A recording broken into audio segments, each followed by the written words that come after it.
Hello guys, कैसे हो आप सब। उम्मीद करता हूँ आप सब बढ़िया होंगे। मैं हूँ अजीम और स्वागत करता हूँ आपका अपना चैनल द कोडिंग शेफ में। तो गाइस, आज की इस वीडियो में बात करने वाले वेरिएबल्स इन जावा। जी हाँ गाइस, जावा की जो हमने सीरीज स्टार्ट की हुई थी, ये उसी सीरीज का एक वीडियो है कि जिस वीडियो में हम बात करने वाले हैं वेरिएबल्स इन जावा। गाइस, सबसे पहले मैं आपसे सॉरी कहना चाहता हूँ क्योंकि गाइस मैं काफ़ी दिनों से वीडियो अपलोड नहीं कर पाया, ना ही एंड्रॉयड डेवलपमेंट की, ना ही वर्डप्रेस की और ना ही जावा की।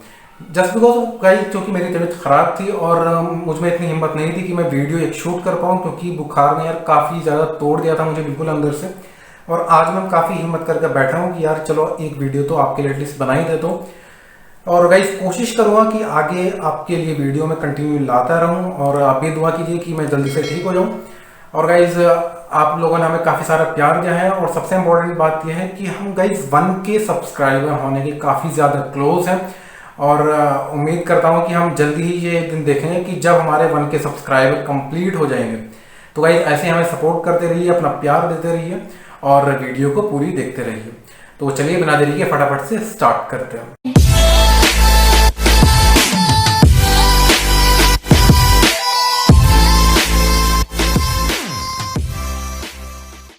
तो गाइज आज का टॉपिक है वेरिएबल्स इन जावा। तो वेरिएबल्स आपने सुना होगा कि यार वेरिएबल्स होते हैं, कुछ सी में भी होते हैं, जावा में भी होते हैं और पाइथन में भी होते हैं। मतलब सारी प्रोग्रामिंग वेरिएबल्स का कॉन्सेप्ट तो होता ही, बिना वेरिएबल्स के कुछ नहीं होता। ठीक है, तो गाइज वेरिएबल्स होता क्या है एक्चुअल में। तो गाइज अगर आपको कुछ वेरिएबल्स के बारे में पता है तो फटाफट से जाकर कमेंट बॉक्स में जरूर बताइए। देखते हैं कि किसको कितना पता है या किसने कितनी प्रोग्रामिंग कर रखी है। ठीक है, तो अब हम स्टार्ट करते हैं वेरिएबल्स होती क्या। तो गाइस वेरिएबल बेसिकली एक कंटेनर की तरह काम करता है। मतलब जिस कंटेनर में आप कुछ डेटा वैल्यूज को स्टोर कर सकते हो। मतलब अगर आपको कुछ डेटा स्टोर कराना है प्रोग्रामिंग लैंग्वेज के थ्रू, तो गाइस आपको वेरिएबल्स की रिक्वायरमेंट होती है। अब यार यहाँ पर आप एक बात कहोगे कि सर ठीक है, वेरिएबल्स अभी आपने कहा कि आप मतलब डेटा स्टोर करने के लिए होते हैं, लेकिन डेटा को हम अपनी मेमोरी में सेव करते हैं, तो वेरिएबल कहाँ से बीच में आ गया। तो यार देखो, वेरिएबल्स मैं आपको बता देता हूँ एक्चुअल में होते हैं टेक्निकल टर्म्स में। एक्चुअल में जो मेमोरी के अंदर एक स्पेस होता है, मतलब मेमोरी के अंदर एक ऐसी जगह जहां पर आपका डेटा स्टोर हो रहा है, तो उस जगह का नाम वेरिएबल होता है। ठीक है, और अलग अलग नाम के वेरिएबल्स हो सकते हैं, मतलब अलग अलग जगह के अलग अलग नाम हो सकते हैं। So variable is basically defined as a container और we can say that variable is also the memory location where the data can be stored. मतलब एक ऐसी जगह जहां पर डेटा स्टोर हो सकता है। तो आई होप आपको समझ में आ गया होगा। अब गाइस यहाँ पर हम देखेंगे कि अपनी प्रोग्रामिंग में कि वेरिएबल्स को हम डिफाइन कैसे करते हैं, वेरिएबल्स को डिक्लेयर कैसे करते हैं और वेरिएबल्स के टाइप कितने होते हैं। ठीक है गाइस, तो अभी गाइस यहाँ पर एक कॉन्सेप्ट हम और डिस्कस करेंगे डेटा टाइप्स का। तो डेटा टाइप्स का गाइस यहाँ पर आपको ज्यादा ध्यान नहीं देना इस वीडियो में, क्योंकि डेटा टाइप्स के ऊपर मैं एक नेक्स्ट वीडियो बनाऊंगा। तो अभी कंप्यूटर स्क्रीन पर चलने से पहले मैं आपको थोड़ा डेटा टाइप के बारे में बता देता हूँ। गाइस डेटा टाइप एक्चुअल में होता क्या है, वो बताता है कि आपका वेरिएबल किस टाइप का डेटा स्टोर करेगा। मतलब ये बताएगा कि आपके वेरिएबल में किस तरह का डेटा जाएगा। ठीक है, सपोज दैट आपके वेरिएबल में इंटीजर टाइप का डेटा भी जा सकता है, कोई कैरेक्टर टाइप का डेटा भी जा सकता है, कोई फ्लोटिंग पॉइंट यानी कि पॉइंट वाली वैल्यू भी जा सकती है। ठीक है, या कोई सिंबल्स भी जा सकते हैं, प्लस माइनस डिवाइड मल्टीप्लाई, कुछ भी आपका जा सकता है। सो डेटा टाइप यही बताता है कि आपके वेरिएबल में किस तरह का डेटा स्टोर होगा। ठीक है, तो हमारे पास डेटा टाइप काफी तरह का होता है, जैसे इंटीजर, कैरेक्टर, फ्लोट, डबल, ठीक है, बाइट, काफी सारे डेटा टाइप्स होते हैं। ठीक है, तो डेटा टाइप पर हम डिटेल में डिस्कस नेक्स्ट वीडियो में करेंगे। अभी आपको सिर्फ ध्यान रखना है कि जब हम वेरिएबल की यहाँ पर बात कर रहे हैं तो आपको डेटा टाइप जरूर डिफाइन करना होता है। ठीक है, तो अभी हम कंप्यूटर स्क्रीन पर चल के देखते हैं कि हम डेटा टाइप और वेरिएबल्स का यूज कैसे करते हैं, वेरिएबल्स को कैसे डिफाइन कर सकते हैं और कैसे हम यूज कर सकते हैं। तो गाइस यहाँ पर आ चुके हैं हम अपने कंप्यूटर स्क्रीन पर और सबसे पहले हम काम करते हैं, यहाँ पर एक प्रोजेक्ट क्रिएट कर लेते हैं। तो यहाँ पर क्रिएट ए न्यू प्रोजेक्ट, ये मैंने इंटेलिजे आईडिया ओपन किया हुआ है और यहाँ पर सिंपली हम कर देंगे नेक्स्ट और सिंपली यहाँ पर create project from template, okay, और नेक्स्ट।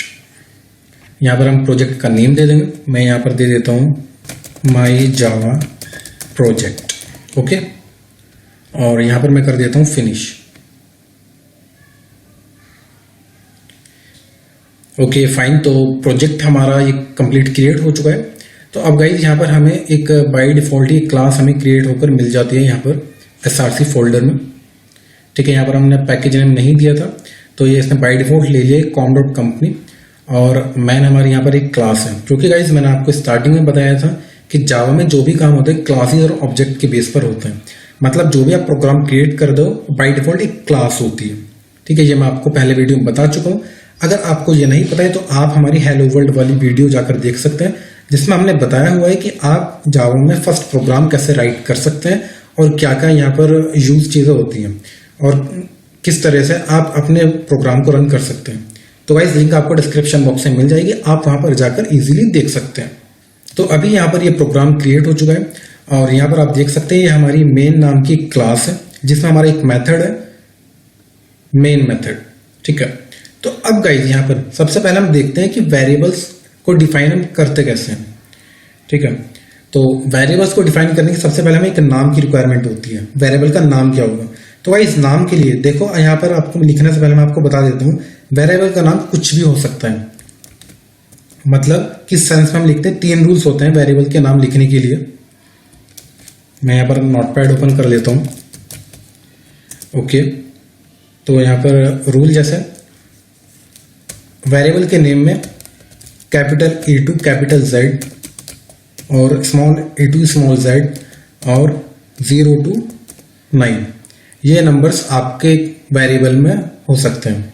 ठीक है, मतलब ये अल्फाबेट हो सकते हैं और ये नंबर्स हो सकते हैं। अब बात करते हैं स्पेशल सिंबल्स की। मान लीजिए प्लस माइनस मल्टीप्लाई डिवाइड, तो ऐसे भी क्या कोई सिंबल हो सकते हैं? जी हाँ गाइस, बिल्कुल हो सकते हैं। आपके वेरिएबल के नेम में सिर्फ आपके 2 सिंबल हो सकते हैं, जैसे एक तो डॉलर और एक अंडरस्कोर। आप इन दोनों को ही यूज कर सकते हैं। इसके अलावा आप कोई भी सिंबल अगर यूज कर दें तो इनवैलिड वेरिएबल नेम हो जाएगा। ठीक है गाइस, तो सबसे पहले क्या है, यहाँ पर आप A to Z में से कोई से भी अल्फाबेट और नंबर यूज कर सकते हैं। ठीक है, सेकंड यहाँ पर ये है कि स्पेशल सिंबल में से आप ये यूज कर सकते हैं। एंड यहाँ पर एक चीज आपको और ध्यान रखनी है कि आप वेरिएबल के नेम में कोई भी ब्लैंक स्पेस यूज नहीं करोगे। No blank space allowed. Is that clear? ठीक है, तो आप कोई भी ब्लैंक स्पेस का यूज नहीं करोगे, या हम कह सकते हैं व्हाइट स्पेस का यूज। ठीक है, और एक चीज यहां पर यह भी है कि जो ये आपके नंबर है, मतलब जो भी 0 to 9 से लेकर नंबर है, ये आपके वेरिएबल के स्टार्टिंग में नहीं आएगा। आप इन्हें बाद में लिख सकते हो, लेकिन स्टार्टिंग में नहीं लिख सकते हो। ठीक है गाइस, और एक चीज और यहां पर आपको याद रखनी है कि जो वेरिएबल का नेम होता है आपका, वो केस सेंसिटिव होता है। सपोज आपने स्मॉल a लिखा या फिर एक कैपिटल A लिखा, तो गाइस दोनों एक अलग अलग वेरिएबल होंगे, क्योंकि जावा केस सेंसिटिव होती है। तो यहां पर हम देख लेते हैं। सपोज दैट मैं यहां पर एक वेरिएबल ले लेता हूं एज। सो हमने यहां पर वेरिएबल का नेम राइट कर दिया। ठीक है, और अब गाइस वेरिएबल का नेम राइट तो होगा, लेकिन इससे पहले हमें लिखना होगा इसका डेटा टाइप, मतलब इसमें डेटा किस तरह का स्टोर होगा। तो सपोज दैट अभी हम यहाँ पर इस वीडियो में बात करेंगे सिर्फ इंटीजर डेटा टाइप के बारे में। ठीक है, अगर आपको अपने वेरिएबल में इंटीजर डेटा स्टोर करना है तो आप इंटीजर डेटा टाइप का ही यूज करेंगे, जिसको हम जावा में INT से डिनोट करते हैं। ठीक है, तो यहाँ पर सबसे पहले आपका डेटा टाइप, उसके बाद आपका वेरिएबल नेम। ठीक है, और यहाँ पर फिर साइन ऑफ टर्मिनेशन। ठीक है, तो ये आपका गाइस हो जाता है आपका डिक्लेरेशन। ठीक है, और अब एक चीज आती है यहाँ पर इनिशियलाइजेशन। ठीक है, सपोज दैट आप कर देते हो ऐसे एज इक्वल टू 80। ठीक, इस चीज को हम कहते हैं इनिशियलाइजेशन। मतलब आप अपने वेरिएबल में कोई डेटा को या कोई डेटा वैल्यू को इनिशियलाइज कर रहे हो, यानी कि डाल रहे हो स्टार्टिंग में, तो हम कहते हैं इनिशियलाइजेशन। Is that clear? तो गाइस वेरिएबल को हम इस तरह से डिफाइन कर दें।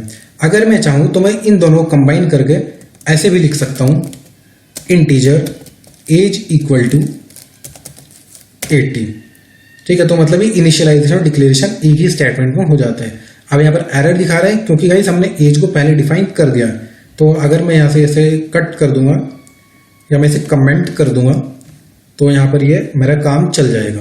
अभी आप सोच रहे होंगे कि यार ये कमेंट मैंने कैसे कर दिया, तो इसे कंट्रोल Z में करता हूँ पहले। ठीक है, तो मैं यहाँ पर इसे कर दूंगा कुछ इस तरह से सेलेक्ट करके कंट्रोल शिफ्ट क्वेश्चन मार्क, तो कमेंट हो जाता है। मतलब कमेंट क्या होता है गाइस कि अगर हम किसी भी स्टेटमेंट को कमेंट कर देते हैं अपने प्रोग्राम में या अपनी क्लास के अंदर, तो गाइस वो स्टेटमेंट हमारा एग्जीक्यूट नहीं होता और उसका मतलब लिखा होना या ना लिखा होना बराबर होता है, कोई दिक्कत इसमें नहीं होती। तो अभी मैं इसे कंट्रोल Z कर देता हूँ सबको। और यहाँ से मैं इसे कट कर देता हूँ, ठीक है। और अब गाइस हमें इसे प्रिंट कराना है, ओके। और मैं यहाँ पर इसे यूज कर लूंगा एज। तो गाइस क्या होगा कि जब मैं इस प्रोग्राम को रन करूंगा तो ये हमारी एज प्रिंट कर देगा। तो मैं ऐसे इसे रन कर देता हूं।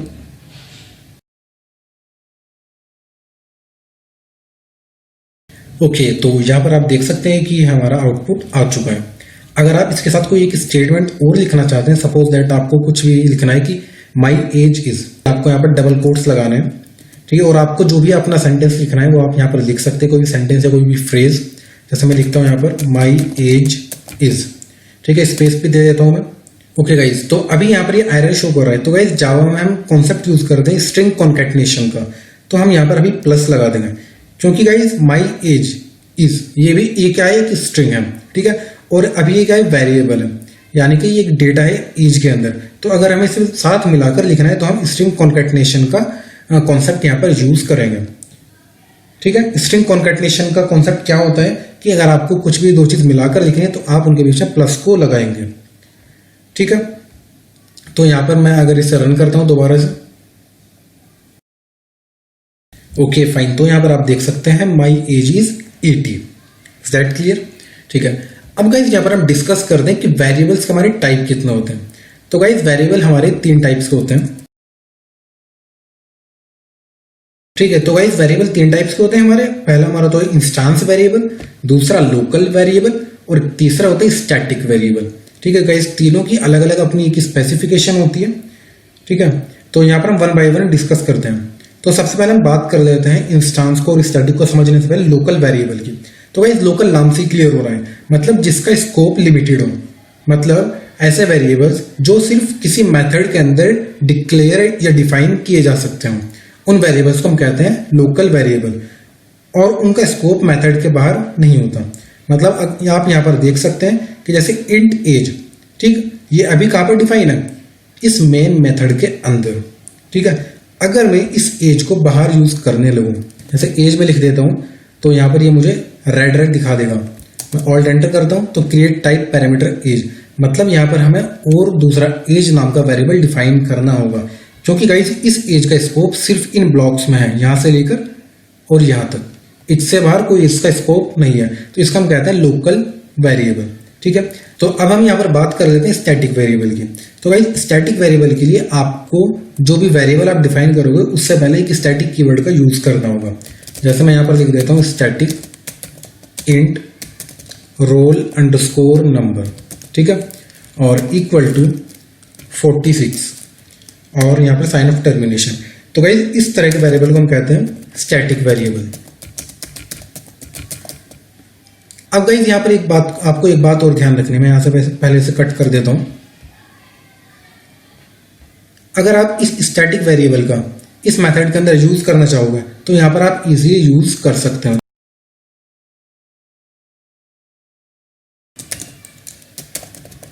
Roll number is plus roll number, तो यहां पर इजीली एक्सेस हो जाएगा।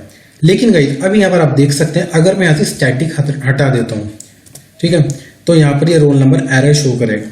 तो उसके लिए गाइस मुझे क्या करना होगा, या तो इस मेथड से स्टैटिक हटाना होगा, मतलब इस मेथड को मुझे नॉन स्टैटिक बनाना होगा, ठीक, या फिर मुझे ये जो मेरा डेटा टाइप रोल नंबर था इसको स्टैटिक बनाना होगा।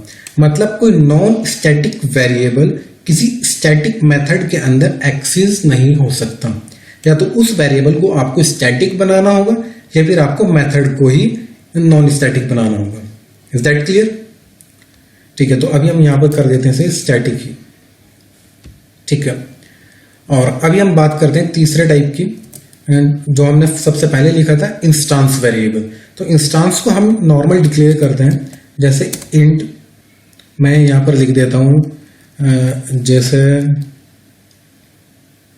प्राइस, ठीक है, प्राइस इक्वल टू 900, ठीक है, ये हमारा कोई प्राइस नाम का वेरिएबल, ठीक है। अगर मैं इस प्राइस नाम के वेरिएबल को यहां पर एक्सेस करना चाहूंगा तो नहीं होगा, क्योंकि मैं आपको बता चुका हूं, क्योंकि ये मेथड हमारा कैसा है, स्टैटिक मेथड है। तो गाइस अगर मुझे इस प्राइस नाम के वेरिएबल को एक्सेस करना है तो मैं स्टैटिक मेथड के अलावा किसी मेथड में एक्सेस कर सकता हूँ। सपोज दैट मैं एक मेथड बनाता हूँ यहाँ पर void, और यहाँ पर मैं लिख देता हूँ शो। ठीक है, शो नाम का एक मैंने मेथड यहाँ पर बना लिया है। ठीक है, अब इस मेथड के अंदर मैं इस प्राइस का यूज कर सकता हूँ। अगर मैं यहाँ पर प्राइस इक्वल टू 90 लिखता हूँ, ठीक है, तो यहाँ पर मेरी प्राइस की वैल्यू चेंज हो गई। ठीक है, या मैं वैल्यू चेंज भी ना करूं और मैं प्रिंट कराने लगता हूं इसको सिस्टम से, system dot out dot print L. ठीक है, और मैं यहां पर इसको कर देता हूं प्राइस इज प्लस के, यहां पर कर देता हूं मैं प्राइस वेरिएबल। ठीक है, तो ये प्राइस वेरिएबल था। तो अब यहाँ पर गाइस ये नॉन स्टैटिक वेरिएबल में तो एक्सेस हो जाएगा, लेकिन स्टैटिक वेरिएबल में एक्सेस नहीं होगा जब तक हम इसे स्टैटिक नहीं बना देते। Is that clear? मतलब यहाँ पर आपने एक चीज नोटिस की, लोकल वेरिएबल का स्कोप सिर्फ मेथड तक था। मान लिया अगर कोई वेरिएबल मैं यहाँ पर शो मेथड में बनाता हूँ, यहाँ पर इंट जैसे ABCD कोई भी एक मैंने वेरिएबल ले लिया इक्वल टू 89। ठीक है, तो इसका स्कोप सिर्फ शो मेथड के अंदर ही होगा। ठीक है, इससे बाहर नहीं होगा। समझ पा रहे हो इस बात को? ठीक है, तो यहां से मैं इसे कट कर देता हूं। अब गाइस अगर मुझे शो मेथड से ये प्राइस को प्रिंट कराना है तो मुझे इस शो मेथड को एक्सेस करना होगा अपने मेन मेथड में, क्योंकि हमारा जितना भी कोड रन होता है वो सारा मेन मेथड से रन होता है। ठीक है, तो अभी मुझे क्या करना होगा, मुझे पहले इस क्लास का ऑब्जेक्ट बनाना होगा। मैं आपको एक चीज दिखाता हूं। सपोज दैट अगर मैं यहां पर शो कर देता हूं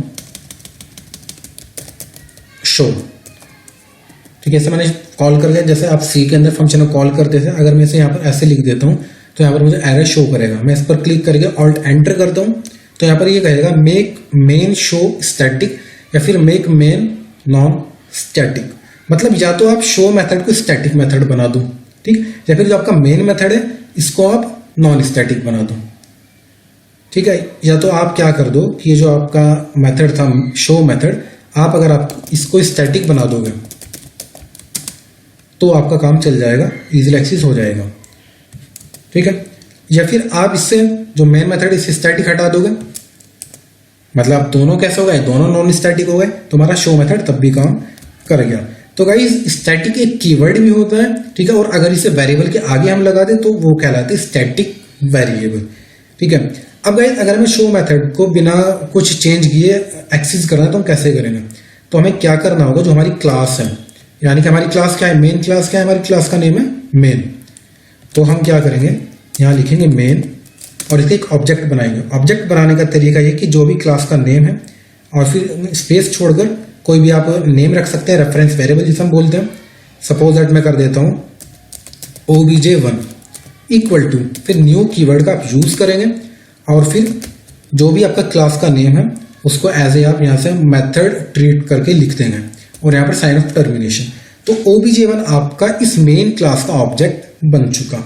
उसके बाद मैं यहाँ पर कर देता हूँ suppose that obj1 dot show, क्योंकि गाइस ऑब्जेक्ट क्या होता है, ऑब्जेक्ट आपकी क्लास की हर किसी वेरिएबल को, हर किसी मेथड को एक्सेस कर लेता है। तो अगर मुझे शो मेथड को एक्सेस करना है तो मुझे इस सेम क्लास का ऑब्जेक्ट बनाना होगा, तब जाकर मैं इस शो मेथड को एक्सेस कर सकता हूँ। आई होप आपकी समझ में आया होगा थोड़ा बहुत। अगर नहीं भी समझ में आए तो जैसे जैसे आप आगे वीडियोस देखोगे तो ऐसे ऐसे आपको पता चलता चला जाएगा कि हम काम इसमें कैसे करते हैं। ठीक है, कोई बात नहीं, धीरे धीरे समझ में आएगा आपके, इसमें कोई ऐसा इशू नहीं है। यहाँ पर हम इसे लिख देते हैं कमेंट से इंस्टांस वेरिएबल।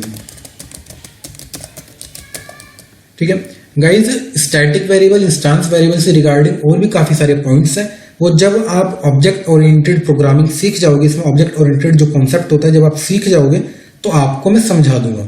अभी अगर मैं आपको समझाने की कोशिश करूंगा तो आपकी समझ में नहीं आएगा। तो आई होप गाइस आपकी समझ में आया होगा कि यार वेरिएबल्स क्या होते हैं, डेटा टाइप्स क्या होते हैं और हम इन्हें कैसे यूज कर सकते हैं। तो अगर आपको जो वीडियो पसंद है तो प्लीज वीडियो को लाइक करिए, चैनल को सब्सक्राइब करिए और अपने फ्रेंड्स के साथ ज्यादा से ज्यादा शेयर कीजिए। और मिलते हैं हम नेक्स्ट वीडियो, तब तक के लिए गुड बाय।